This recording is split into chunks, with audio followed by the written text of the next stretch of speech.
উত্তরায় বিমান দুর্ঘটনার পর বাংলাদেশে নতুন করে শুরু হয়েছে বিমান নিয়ে আলোচনা। কোন বিমানের দাম কেমন, কোন দেশ কোন বিমান তৈরি করে, এইসব নিয়ে যত আলোচনা। চলুন দেখে নেওয়া যাক এমন 5টি যুদ্ধ বিমান।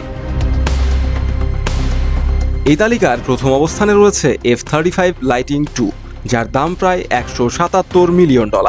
যুক্তরাষ্ট্রের তৈরি এই যুদ্ধবিমান শব্দের চেয়েও বেশি গতিতে উড়তে পারে। F-35 এর 3টি ধরন রয়েছে, F-35A, 35B ও 35C। এর মধ্যে F-35B সবচেয়ে ব্যয়বহুল, কারণ এটি অল্প জায়গা থেকে উড্ডয়ন ও উলম্বভাবে ল্যান্ড করতে পারে।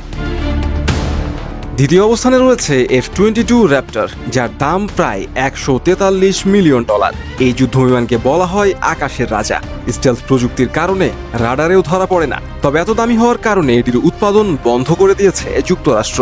বর্তমানে শুধু মার্কিন বিমান বাহিনী ব্যবহার করছে এই ফাইটার জেট। তৃতীয় অবস্থানে রয়েছে ইউরোফাইটার টাইফুন, যার দাম প্রায় $124 মিলিয়ন। জার্মানি, যুক্তরাজ্য, ইতালি ও স্পেন যৌথভাবে তৈরি করেছে এই জেট।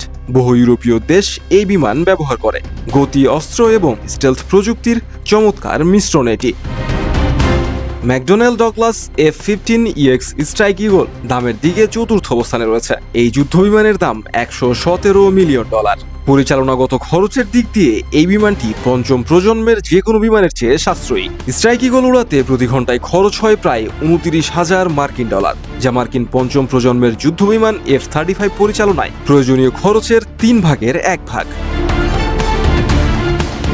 এছাড়াও পঞ্চম স্থানে রয়েছে ডাসাল্ট রাফালে, যার প্রতিটির দাম $115 মিলিয়ন। ফ্রান্সের তৈরি এই বিমান বহুমুখী কাজে ব্যবহৃত হয়। আকাশে আকাশ যুদ্ধ থেকে শুরু করে মাটি লক্ষ্য করে হামলা সবই করতে পারে। ভারতও বেশ কয়েকটি রাফাল ফাইটার জেট সংগ্রহ করেছে। এছাড়াও কাছাকাছি দামের বেশ কিছু বিমান দাপিয়ে বেড়াচ্ছে রণাঙ্গন।